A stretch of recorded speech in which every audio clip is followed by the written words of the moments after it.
بإيمانه إلا من أكره وقلبه مطمئن بالإيمان ولكن من شرح بالكفر صدرا فعليه غضب من الله ولهم عذاب عظيم صدق الله العظيم وصدق على ما قال ربنا من الشاهدين والحمد لله رب العالمين. മുഅ്മിനീങ്ങളെ, നമ്മളൊക്കെ സത്യവിശ്വാസികളാണ്, മുഅ്മിനീങ്ങളാണ്. അല്ലാഹു നമ്മുടെ ഈമാൻ നിലനിർത്തി തരുമാറാവട്ടെ. എന്താണ് ഈമാൻ എന്ന് പറഞ്ഞാൽ?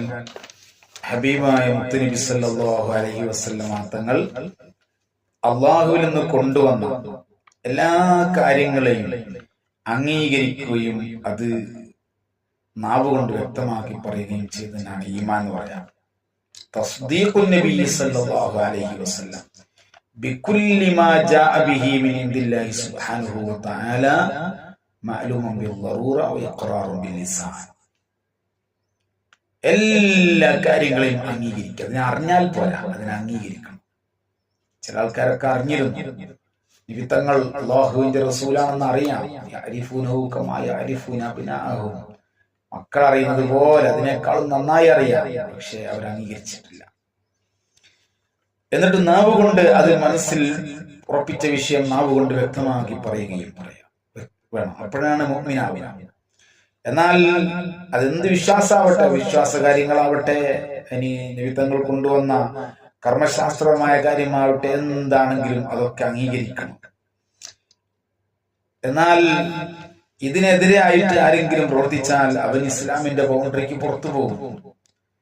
അത് സംസാരിച്ചാൽ എന്ന് മാത്രമല്ല, നിസ്സാരമായി കണ്ടാൽ വരെ, അല്ലെങ്കിൽ സംസാരിച്ച ആൾക്ക് ലേക്ക് കൊടുത്താൽ വരെ, ഒരു കുഫ്ർ സംസാരിച്ച ആൾക്ക് ഒരു സപ്പോർട്ട് കൊടുത്താൽ വരെ ഇസ്ലാം എന്ന് പുറത്തു പോകും. നിങ്ങൾ നോക്ക്, ബഹുമാനപ്പെട്ട ഇബ്നു ഹജറുൽ ഹൈതമി റളിയല്ലാഹു അൻഹു അവിടുത്തെ അൽ-ഇഅ്ലാം ബി ഖവാത്തിഇൽ ഇസ്ലാം എന്ന് പറയുന്ന ഗ്രന്ഥം മാനകൾ പറയാണ്, റെഡിക്ക് മനസ്സിലാക്കി വെക്കണം, അറിഞ്ഞോളണം. അന്നമൻ തലഫള ബിലഫ്ദിൽ കുഫ്രി യുക്ഫർ. ആരെങ്കിലും കുഫ്റിന്റെ വാചകം സംസാരിച്ചാൽ അവന് കുഫ്റിലേക്ക് ചേർക്കപ്പെടും. വഇല്ലം യഅതഖിദ് അന്നഹു ലഫ്ദുൽ കുഫർ യുക്ഫർ. അവൻ കുഫ്റിന്റെ ലഫ്ദാണെന്ന് വിശ്വസിച്ചിട്ടില്ലെങ്കിലും അവന് കുഫ്റിലേക്ക് ചേർക്കപ്പെടും. വലായു അദർബിൽ ജഹിൽ. ജഹ്ല് കൊണ്ട് അവന് ഉദർ നൽകപ്പെടുകയില്ല. വിവരക്കേടാണ് എന്നുള്ളത് കൊണ്ട് ഉദർ നൽകപ്പെടുകയില്ല. കാരണം വിവരക്കേട് കൊണ്ട് ഉദർ നൽകപ്പെടണമെങ്കിൽ ഒന്നെങ്കിൽ അവൻ പണ്ഡിതന്മാരെ തൊട്ട് വിദൂരത്തോ, അല്ലെങ്കിൽ അവൻ ഇസ്ലാമിലേക്ക് അടുത്ത് വന്നതോ ആളായിരിക്കണം. എന്ന് മാത്രമല്ല, വകദാ കുല്ലു മൻ ദഹിക അലൈഹി അവ ഇസ്തഹ്സനഹു ഔ റളിയ ബിഹി യുക്ഫർ. കുഫ്റിനെ അതിന്റെ മേൽ സന്തോഷിക്കുകയോ അതിനുവേണ്ടി ചിരിച്ചു കൊടുക്കുകയോ അതിനെ തൃപ്തിപ്പെടുകയോ ചെയ്ത് ആളുകളെയൊക്കെ കുഫ്റിലേക്ക് ചേർക്കപ്പെടും.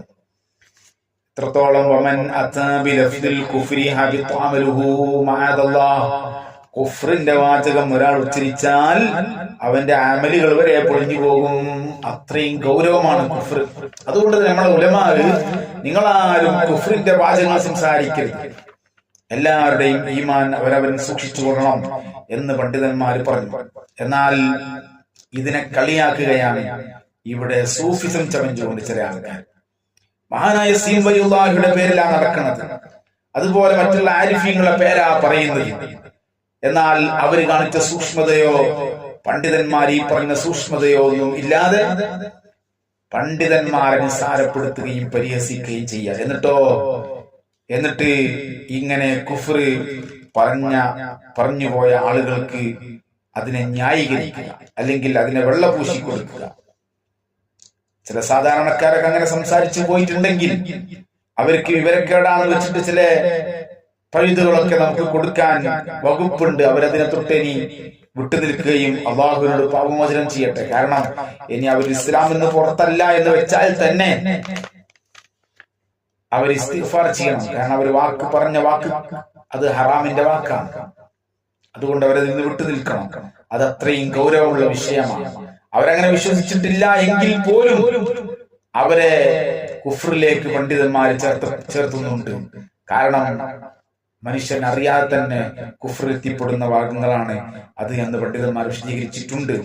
അതുകൊണ്ട് അതിനെ ന്യായീകരിക്കാനോ ഇനി ആ വിഷയം അങ്ങനത്തെ വിഷയങ്ങളൊന്നും ആരും ഇനി ആ വിഷയം ചർച്ചകളുണ്ട എന്ന് പറഞ്ഞ് അതിനെ വെള്ളപൂശാനൊന്നും പറ്റില്ല. പണ്ഡിതന്മാർ അതുകൊണ്ട് തന്നെ ആ വിഷയം വളരെ കർശനമായി സമൂഹത്തെ ബോധ്യപ്പെടുത്തുന്നുണ്ട്. നിങ്ങൾ നോക്ക്, ബഹുമാനപ്പെട്ട അലിയുൽ ഖാരി തങ്ങൾ അവിടുത്തെ ദാറുൽ ബശായിറിൽ പറഞ്ഞ വിഷയം ഏതെല്ലാം മനസ്സിലാക്കണം. അന്നഹു ഇദാ തകല്ലമ ബി കലിമത്തിൽ കുഫ്രി, ഒരാൾ കുഫ്റിന്റെ സംസാരം സംസാരിച്ചാൽ ആലിമ ബി മഅനാഹാ, അതിന്റെ അർത്ഥം അറിഞ്ഞുകൊണ്ട് സംസാരിച്ചാൽ വലാ യഅതഖിദു മഅനാഹാ, ഏതവസ്ഥയിൽ അവൻ അതിന്റെ അർത്ഥം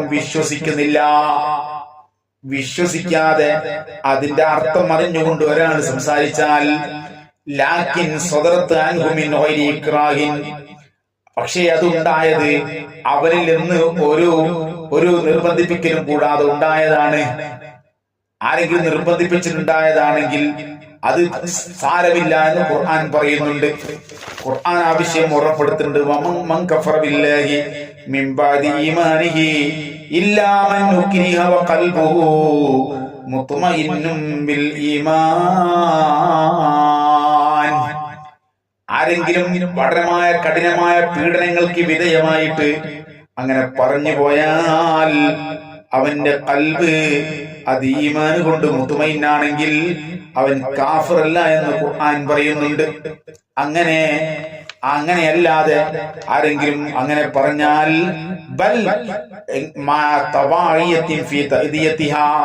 സ്വയം ഇഷ്ടപ്രകാരം ആണ് അതിനെ പറയുന്നതെങ്കിൽ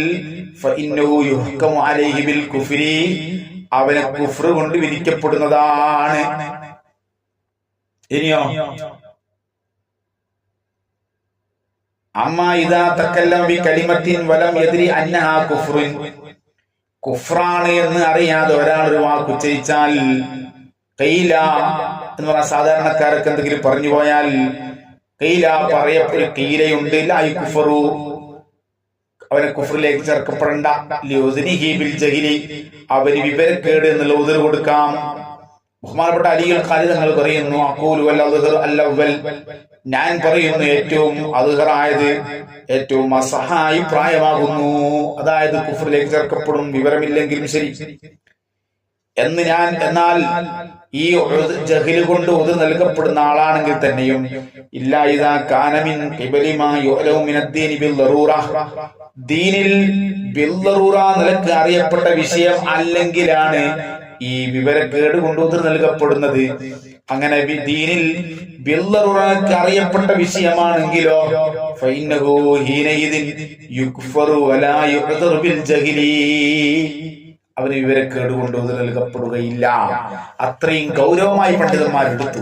അപ്പോൾ ഇങ്ങനെ ഇത്തരം വ്യാജന്മാരുടെ പ്രസംഗങ്ങൾ കേട്ട് ഏതെങ്കിലും സാധുക്കൾ അങ്ങനെ തെറ്റിദ്ധരിച്ചു പറഞ്ഞു പോയിട്ടുണ്ടെങ്കിൽ അവർക്ക് അതിൽ നിന്ന് തൗബ ചെയ്യുകയും അത് ഹറാമാണെന്ന് മനസ്സിലാക്കി അള്ളാഹുവിനോട് പാപമോചനം തേടി ഇനി മേലിൽ അങ്ങനെ പറയാതിരിക്കാനും ശ്രദ്ധിക്കട്ടെ. ഈ വിഷയം പണ്ഡിതന്മാർ വളരെ ഗൗരവത്തോടെ ഓർമ്മപ്പെടുത്തുമ്പോൾ അതിനെ പരിഹസിക്കുകയാണ് ഇവൻ.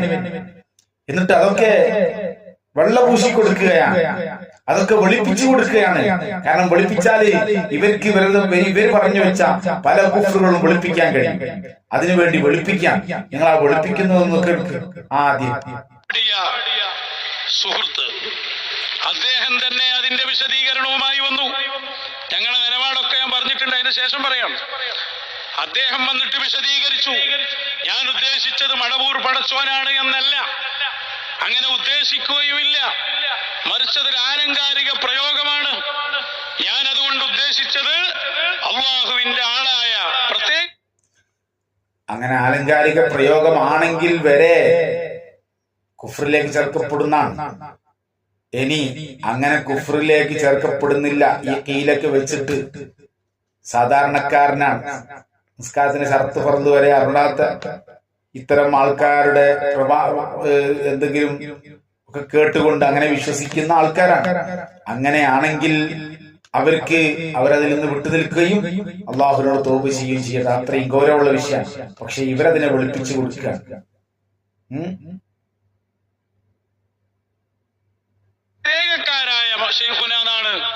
ഒരു ചോദ്യത്തിന്റെ മറുപടിയായി പറഞ്ഞതാണ് എന്ന് അദ്ദേഹം വിശദീകരിച്ചു കഴിഞ്ഞാൽ ആ വിഷയം അവിടെ പൂർത്തിയായി. യാതൊരു പ്രശ്നമില്ല. അതോടെ പൂർത്തിയായി. ഒരു പ്രശ്നമില്ലാതിന്റെ കാരണം എന്താണ്? കാരണം ഇവര് ഏതാ സാധനം എന്ന് നമുക്കൊന്ന് പരിശോധിക്കണം. ഇവര് പറഞ്ഞു വെച്ച ശിർക്കുകളെയും അല്ലാഹുവിനെ സംബന്ധിച്ചുള്ള അസംബന്ധങ്ങളെയൊക്കെ ഒളിപ്പിക്കാൻ വേണ്ടിയാണ് ഇവരും ഇത്തരം വിഷയങ്ങളെ ഗൗരവമായി മാറ്റുന്നത്. പണ്ഡിത ലോകം എത്ര ഗൗരവത്തോടെ അത്തരം വിഷയങ്ങൾ ചർച്ച ചെയ്തിട്ടുള്ളത്. ഇപ്പം കുരുട്ടൂരിയാണ് നല്ല സുഖം. എന്തു പറയാം. അവസാനം ഞാനൊന്നും ഉദ്ദേശിച്ചിട്ടില്ല.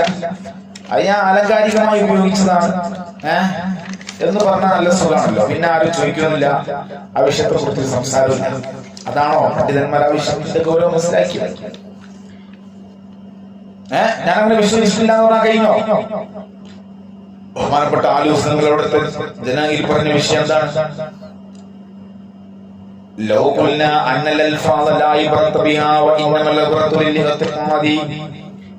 ലഫ്ദുകൾ കൊണ്ട് പരിഗണിക്കേണ്ടതില്ല, മറിച്ച് വിശ്വാസം കൊണ്ട് പരിഗണിച്ചാൽ മതി. അതൊരു ആലങ്കാരികമായി ഉപയോഗിച്ചതാണ്, അടുത്ത ആൾ ഉദ്ദേശിച്ചതാണ്, അല്ലാതെ അങ്ങനെ വിശ്വസിക്കുന്നില്ല എന്നാണ് വാദമെങ്കിൽ لأمكن لكل من تكلم بكلام يحكم على قائله بردة اتفاقا أن يقول.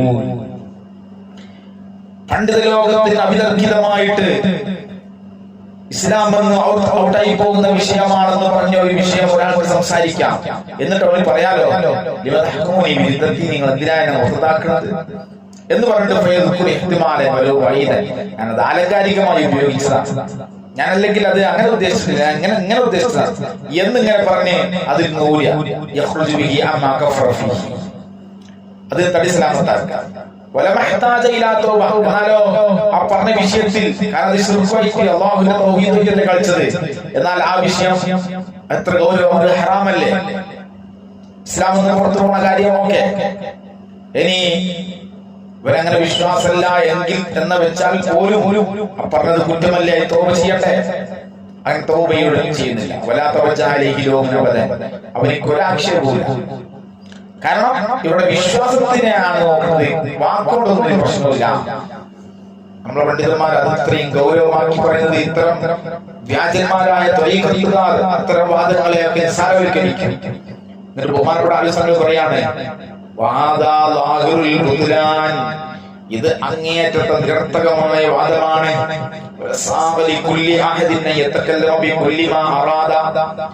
ഒരാൾക്ക് മതത്തിന്റെ വിഷയത്തിൽ തോന്നിയതെല്ലാം പറയാനുള്ള അവസരം കൊടുക്കലാണ്. അങ്ങനെ കൊണ്ടുള്ള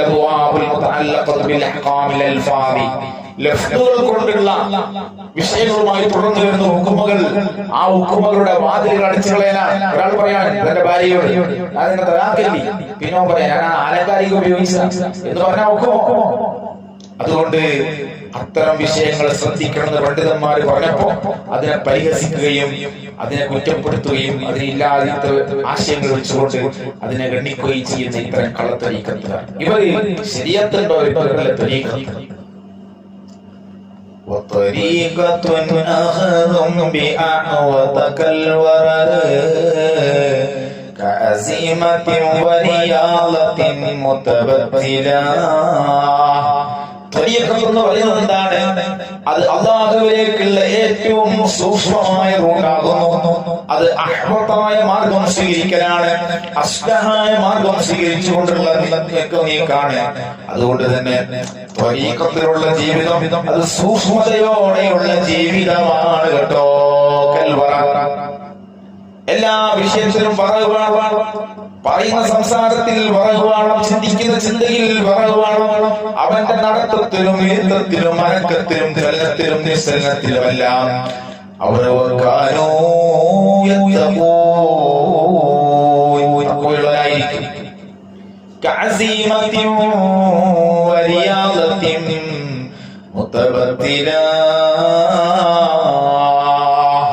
അങ്ങേയറ്റ അങ്ങേറ്റത്തെ അസീമത്തോടുകൂടെ അങ്ങേറ്റത്തെ അള്ളാഹുവിലേക്കുള്ള അചഞ്ചലമായ വിശ്വാസത്തോടുകൂടെ തന്റെ ശരീരത്തിനെ മെരുക്കിയെടുത്തുകൊണ്ട് തന്റെ ആത്മാവിനെ മെരുക്കിയെടുത്തുകൊണ്ട് ആ അള്ളാഹുവിന്റെ റൂട്ടിലൂടെ തഖ്വയോടെ ജീവിക്കുന്നവരാണ് ഈ കള്ളത്തരീക്കത്തുകാർ. ഇവർക്ക് തഖ്വയുണ്ട്, ഇവർക്ക് ഈ വിഷയത്തിലൊന്നും യാതൊരു പേടിയില്ല. അവരങ്ങനെ പറയുന്നതിനൊക്കെ വെള്ളഭൂഷണം. എന്തിനാണ് വെള്ളഭൂഷണത്? വെള്ളഭൂഷണം എന്തിനാണ്? അത് ഇവർ പറഞ്ഞു വെച്ച പല ശിർക്കനാശയങ്ങളും അതിനൊക്കെ ഒളിപ്പിക്കാനാണ്.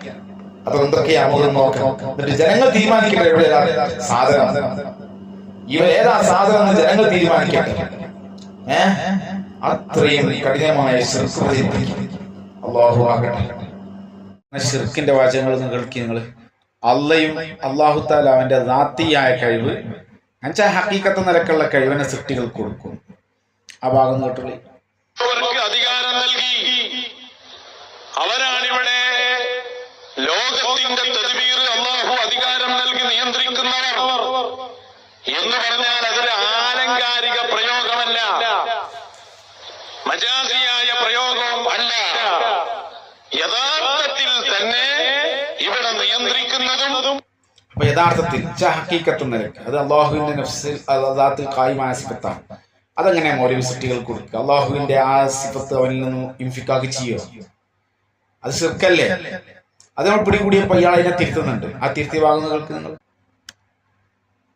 അള്ളാഹ് എപ്പോഴും കാര്യങ്ങൾ ചെയ്യുന്നത് എങ്ങനെ? ബിദ്ദാത്താണ്. സ്വയം കഴിവുള്ളവനാണ് അവൻ. അപ്പൊ മൗലവി സ്വയം കഴിവുള്ളവൻ എന്ന് പറഞ്ഞാൽ ബാക്കിയൊക്കെ അള്ളാഹ് കൊടുക്കുന്നതാണ്.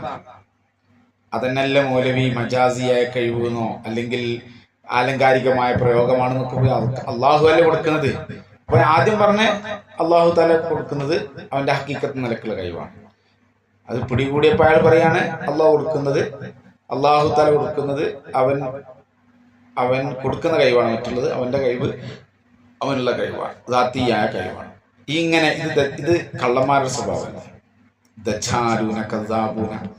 നിങ്ങൾ നോക്കി അടുത്ത അള്ളയും കുത്തുബും ഒന്നാണെന്ന്, കുത്തുബും അള്ളയും ഒക്കെ ഒന്നാണെന്ന് പറയുന്ന ഭാഗം